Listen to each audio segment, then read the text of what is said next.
Welcome, friends.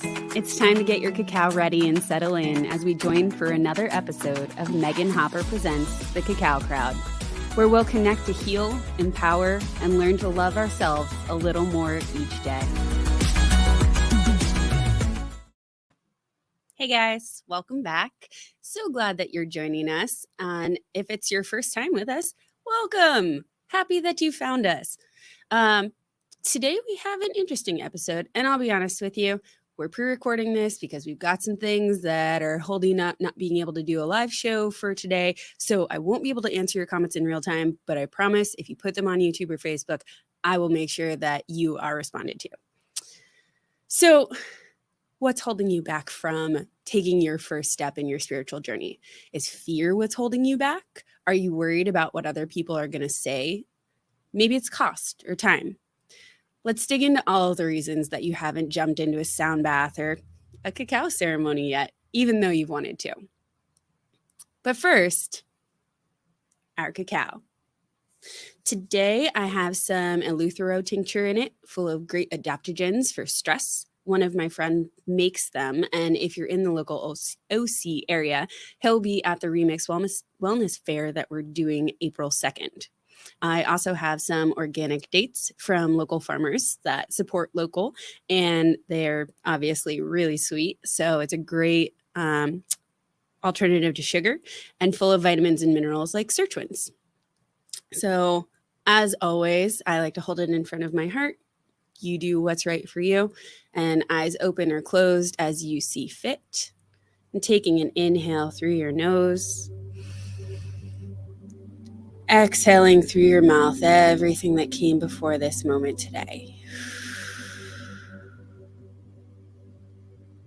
Taking another inhale through your nose.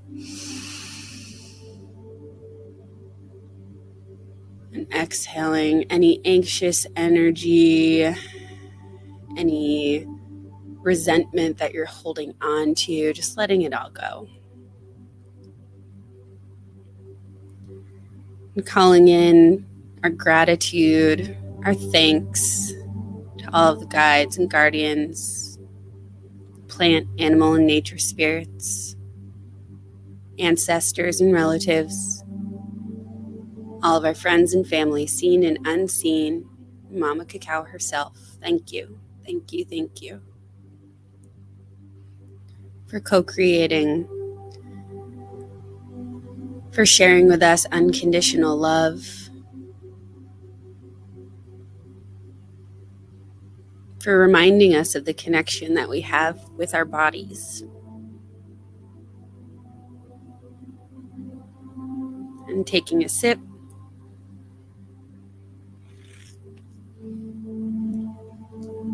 Feeling the cacao going from your throat down to your heart, to your solar plexus and your sacral,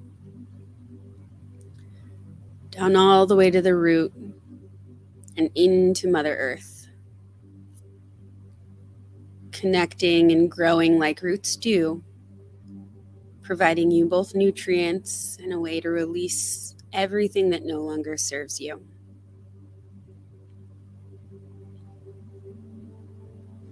Taking another sip.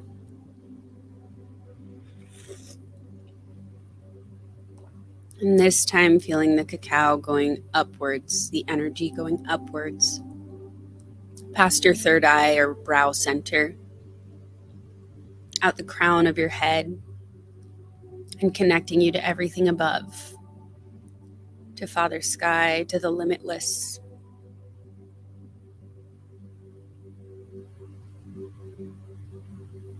Feeling your space in between everything above and everything below. Your very real, solid existence that ties both of those worlds to our plane on the earth.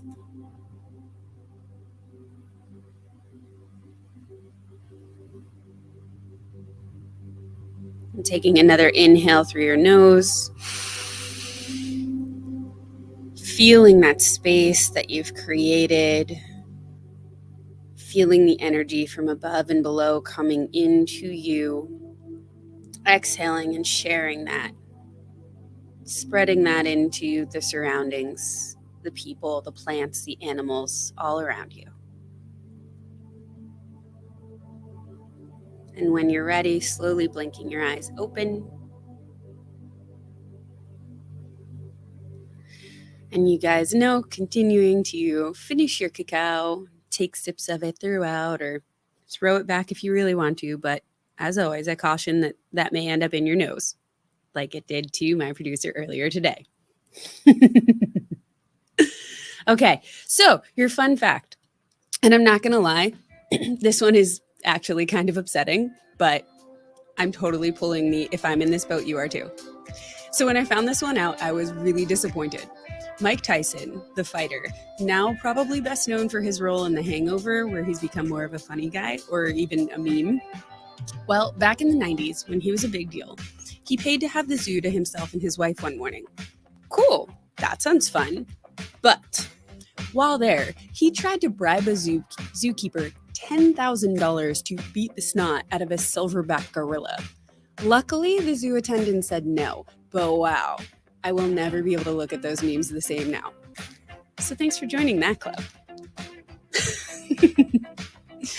Okay, so let's dig into what is keeping you from going to your first spiritual event, your first sound bath, your first cacao ceremony, whatever it is.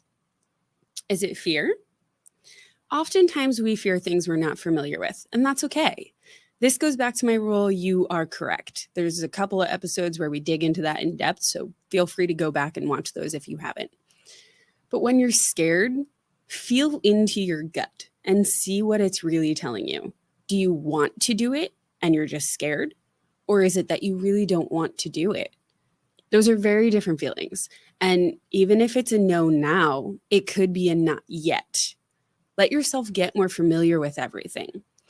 Honestly, kind of a plug, but listening to this podcast is a great way to do that because I do go over all of these different spiritual things to give you guys kind of the overview. And at any point, if you want me to go more in depth in something, if you're really curious, just reach out to me. I'll do a full episode on it.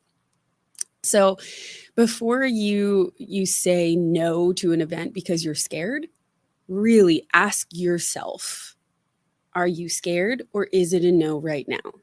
Because sometimes we mix those feelings. We let fear turn into this rolling ball that goes down the hill, that becomes anxiety, that becomes being shut into your little ball and shutting out the world.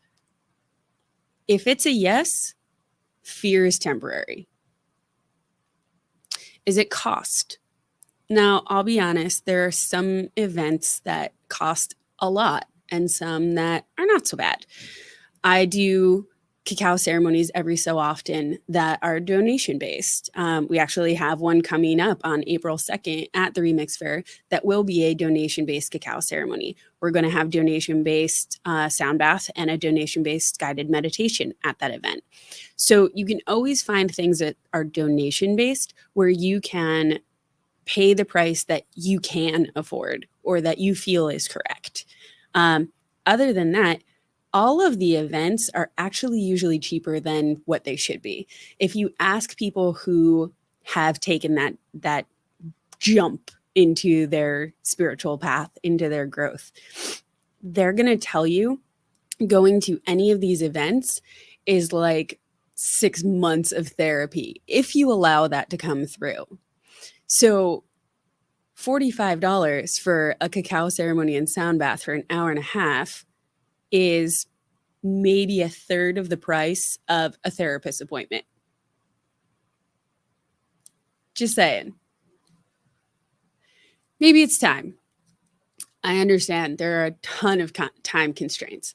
And especially now, gas prices rising, inflation going up, everybody's trying to figure out, how do I make more money? Well, we can go back to my previous example with this being worth 6 months of therapy. If you're spending less time in a doctor's office, then you have more time to do everything else. So an hour and a half in a sound bath or a cacao ceremony saves you, I don't know, what's 4 times 6, 24 hours, an entire day in a doctor's office. That seems like a good use of time. How much time do you spend watching TV every day? Maybe instead of watching TV, you do whatever work you need to do, and then you come to a sound bath. There's ways to do it if you really want to. It's just figuring out what your priorities are. If you go back to, when you meet somebody that you're excited about, before that, you had no time to do anything. Oh my goodness, everything was, crazy always. And then as soon as you meet someone you want to spend time with, all of a sudden, you have all the time in the world to spend with them. So there are ways to find the time. And there's always different events. If you look on Eventbrite and just do a search, it's going to pop up that there are morning events, there are afternoon events, there are weekend events, there are evening events. Find what works for you. Maybe there's too many people. You're concerned about just a crowd. Reach out to whoever the practitioner is and ask them. There's plenty of events that cap the number of people, that want to keep it a small group. And alternately, if you want there to be so many people that you are kind of lost and it's not specialized, it's not really directly with you, you're just experiencing it on a grand scale, there's tons of those too. There's festivals that are built for all of these things. So you can go check one of those out if you want to kind of disappear instead of really be present in a small group. I personally, and a lot of other practitioners I know, do solo sessions too. So if your concern is too many people, reach out to them and see if they do a solo session. Perhaps you just don't know what to expect. You don't know what will be expected of you. And that's what's holding you back. Fear of the unknown. Again, you can reach out to a practitioner. You can ask them tons of questions. You can reach out to any venue. The whole thing with the spiritual community and with someone who is a healer, a guide, a shaman, whatever word you want to use, we're going to be excited that you want to take that step. And our job is to give you all of the tools that you could possibly need to make you as comfortable as possible. Any good practitioner, healer, guide, whatever word, is going to support you, is going to be the person building the bridge as you're walking across a canyon. And they're going to be a structural engineer, an architect, you name it, the most renowned bridge builder ever, to make sure that you are completely supported and you feel that you are completely supported so that you can just walk. You can just cry, you can just laugh, you can just have whatever that experience is that's ready to come out without feeling like you're judged, without feeling like the bottom might drop out, without feeling like you're falling off a cliff. That's our job. Our job is to let you heal. So ask those questions. I'll be honest, when you walk into your first sound bath, when I walked into, because when I started my spiritual journey, there weren't really sound baths that were accessible. The closest thing that I had was a yoga class. And when I walked in, I had a bunch of people that looked at me and were like, "What are you doing here? You don't belong here. You're not supposed to be here." Yeah, it was hard. It's not like that anymore. If you find a practitioner that you connect with or a venue that you really enjoy, like maybe there's a place that you go for your yoga classes or for a TRX class or, a hotel that you enjoy. Stay on their website, see what's happening. Ask them if they would think about bringing in a sound bath. That way you're on your home turf. You've got home field advantage. It can help you feel a little bit more comfortable. A lot of practitioners too will do, especially in this area, will do them on the beach. What's a better venue than like chilling out on the beach? So there's ways that questions of what to expect can be mitigated. And if you're walking into a sound bath, generally speaking, you're going to walk in. If it's a traditional sound bath, you're going to see crystal bowls or Tibetan metal bowls. And I do have an episode on sound healing as well, so that you can get a little bit more familiar with the instruments before you even see them in a setting. You bring a yoga mat or a blanket or a towel or something, and you just lay down and you let the sounds wash over you. Really, the only thing that will ever be expected of you is to keep an open mind. That's it. Keep an open mind and allow. Maybe you're worried about judgment from others. Maybe, talking to other people, telling them, hey, I'm planning to go to this sound bath. And they're going to look at you and go, the heck is a sound bath? And why are you going to that? Okay. I understand the stigma, especially it's kind of the same thing if you're telling somebody, I started talking to a therapist. There's a stigma. As humans, we do have this inherent societal conditioning to judge. And that is one of the major things to break free of. As you take steps forward in getting out of that judgment mind, you begin to see where it all comes from with everyone else. And you can start to not let it affect you as much.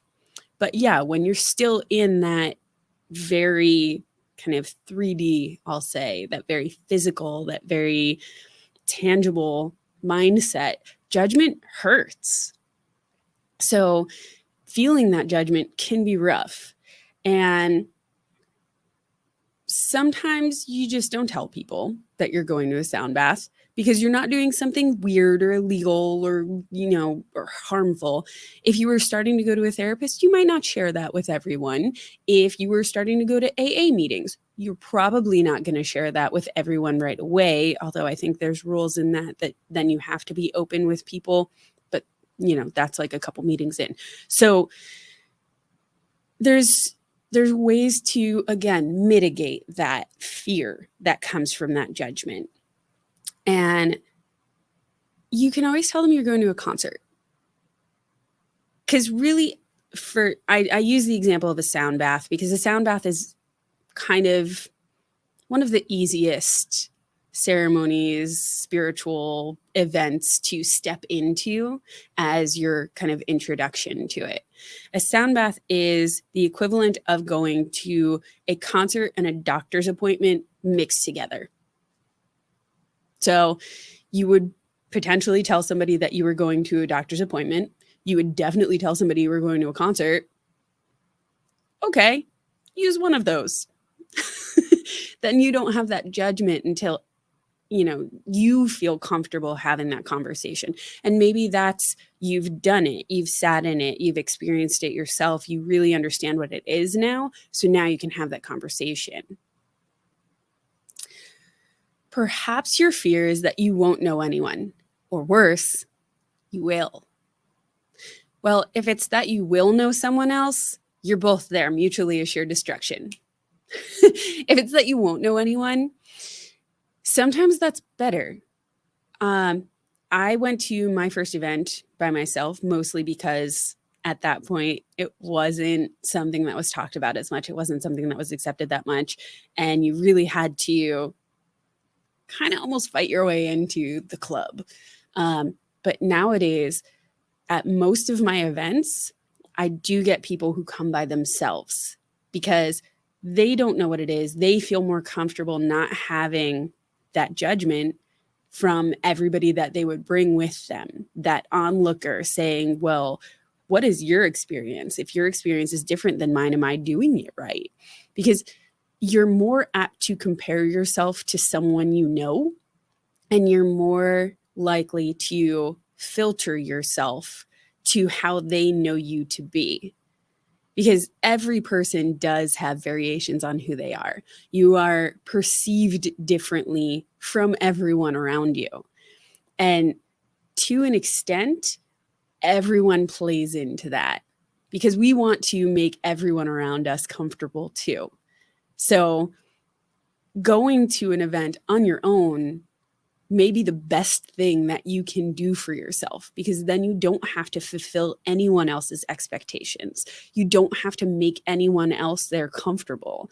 You don't have to care if you cry in front of them or you laugh in front of them or you feel nothing in front of them. That's also a possibility. If you go to your first event and you're still kind of hesitant, kind of wound up, kind of tight, kind of fearful, you may not have the experience that you have 6 months of therapy. You may not have that experience where everything is unleashed, because you need to be comfortable first. You need to feel supported first. So also keep that in mind. And I've done at least one episode on intention versus expectation. That's very important before going into an event, to set your intention, but not to set your expectation, because expectations can change. And I'll give you one easy, quick example. Baskin Robbins. I think they're 49 flavors they're supposed to have. I think that's what's on their window. I don't know. They may be up to like 149 by now. I have no idea.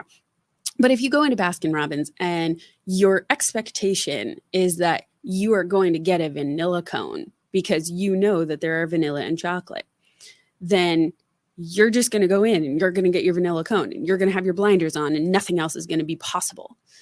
If you intend for a vanilla cone or something better, then maybe the person who's helping you brings by mint chocolate chip and you've never heard of mint chocolate chip and didn't know it existed, but wow, it blew your pants off. So intention versus expectation, going in intending to have this amazing experience, to allow yourself to just open, to allow yourself to be held and supported by your practitioner, your guide, or potentially someone else at that event that you just connect and resonate with. That's going to be a much different experience.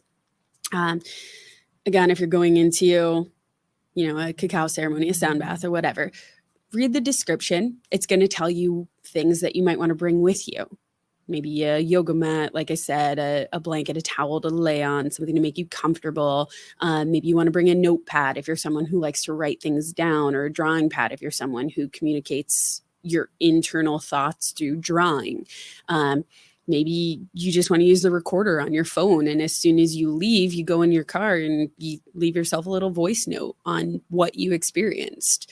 And at the end of every event, at least that I do and that a lot of my friends do, we ask everyone to share. You're not required to. You're never required to. But it is really important for you to be validated on your experience. So once you feel comfortable sharing, getting that validation that, yes, you did have that experience. Yes, other people felt that too. Yes, that's okay, is going to make a huge difference. So if there's anything that is keeping you from going into your first event or taking a step further in your spiritual journey, please let me know. And I will do whatever I can to help clear that up, whether that's doing an entire show on a subject or just having a conversation with you offline. I want to make sure that you guys feel supported by me and by this show and by each other. So use that Facebook group, build that community, talk to each other about what your fears are, what your hesitations are, what your intentions are, or what your successes are, what experiences you've had. Get that validation through that group for sure. As always, keep an eye on my Insta and my Linktree for events and offerings coming up. I do have a really cool event coming up this month, and then we'll be doing it quarterly, that we are doing a glow event. It's going to be a cacao ceremony and ecstatic dance sound bath in the dark with black lights and glowing things. And I will be doing an event in Long Beach later this month for people that are a little further north, because I know I don't usually go that far north. So just check the Linktree and reach out to me if you have questions, or there's a place that you want me to start setting up events. If you like this podcast, please share it with your friends, like, comment, subscribe on the platforms. Again, I do this for you guys. So I want to make sure that you're getting out of it as much as you can. So much love to you all. May you have a beautiful evening, and thank you so much for joining me.